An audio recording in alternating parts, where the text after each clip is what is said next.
Real estate के हवाले से एक और गुड न्यूज़। 2025 प्रॉपर्टी का साल होगा, रियल स्टेट का साल होगा। शरह सूद में मजीद 1% की कमी कर दी गई है। जो लोगों ने रकम बैंकों में रखवाई गई है, ये सारी पेमेंट इंशाल्लाह दोबारा जब बाहर आएगी और लोग इन्वेस्टमेंट करेंगे। रियल स्टेट हमारे इस मुल्क में और कोई इतनी अच्छी ऑप्शन नहीं है। गवर्नमेंट का भी प्लान है कि इसको इंशाल्लाह ये 6% तक लेके आएंगे।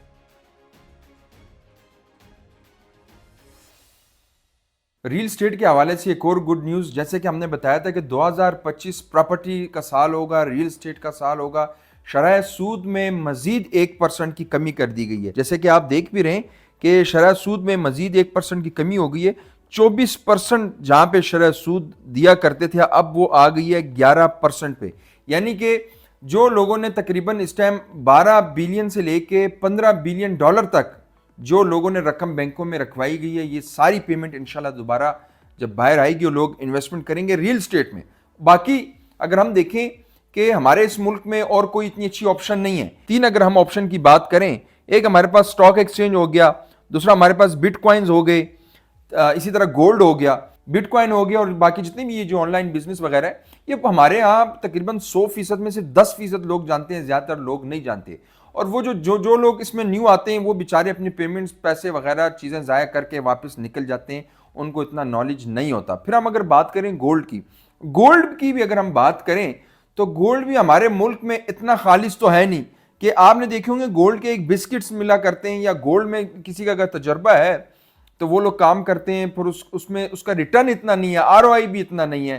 तीसरी हमारे पास जो रह जाती है वो रियल स्टेट सेक्टर है, कि रियल स्टेट सेक्टर वो वाइड सेक्टर है। आप अभी भी देखेंगे जिन लोगों ने सीडीएस सेक्टर्स में 2019-20 में अगर एक घर लिया हुआ है, प्लॉट लिया हुआ है, इस टाइम उसके रेट्स क्या है, तो ये इंशाल्लाह ताला जो शरह सूद मजीद 1% कम हुई है, इससे रियल स्टेट सेक्टर को एक बहुत बड़ा फायदा मिलेगा। और जिस तरह का इंशाल्लाह गवर्नमेंट का भी प्लान है कि इसको इंशाल्लाह ये 6% तक लेके आएंगे, और जब ये 6% तक आएगा, तो अगर अभी भी ये 11% है, तो 11% में आपको पूरा 11% नहीं मिलता। ये कटौती टैक्स वगैरह कट के तकरीबन आपको 9-8 मिलता है। इसी तरह इसने 6% पे इंशाल्लाह आ जाना है, और गवर्नमेंट का भी ये इंशाल्लाह प्लान है इस बार कि इसको मजीद कम किया जाए, ताकि जो रियल स्टेट का सेक्टर है, जो कंस्ट्रक्शन है, वो दोबारा बूस्ट करे, और दोबारा से जो चीज़ें डाउन है, जैसे कि आपने देखा है कि इस टाइम फैसल हिल्स के जो प्लॉट हैं, इस जनवरी के महीने में भी आपने देखा कि 8 से 10 लाख का आपको इजाफा देखने को मिला। दोबारा से जो वो प्लॉट 60 लाख का था और वो 30 पे आया हुआ था, अब 40 पे गया। दोबारा से इंशाल्लाह ताला ये 60 लाख पे जाएंगे। बहुत अच्छा टाइम है इन्वेस्टमेंट का। आप इन्वेस्टमेंट करें, लेकिन वहां इन्वेस्टमेंट करें जहां पे आपको उस पर वर्किंग की हो और उसका मार्केट रेट पता हो आपको, चाहे वो अपार्टमेंट हो, शॉप हो, आसपास जगह देखें।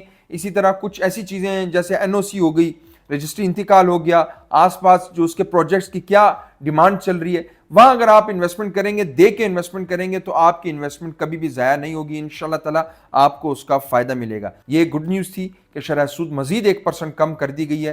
मेरे ख्याल में 10 से 11% चल रही है, और इंशाल्लाह ताला ये 6% तक आएगी। जब 6% तक आ जाएगी, तो आप समझ जाएं कि लोग जितने भी सूद पे लोगों ने पैसे रखे हुए हैं बैंक में, जो कि इसी के लिए बैठे हुए हैं, करोड़ रखा हुआ है, उसको 70, 80, 90 हज़ार आ रहा है, वो तो अब आएगा नहीं। तो वो सारे लोग पैसे निकाल के इंशाल्लाह, जिस तरह मैंने बताई, एक बहुत बड़ी अमाउंट है, तकरीबन 12 बिलियन डॉलर, ये जो पेमेंट निकल के इंशाल्लाह दोबारा से रियल स्टेट सेक्टर में आएगी, तो इसे रियल स्टेट सेक्टर जो है एक दफ़ा दोबारा बूस्ट करेगा।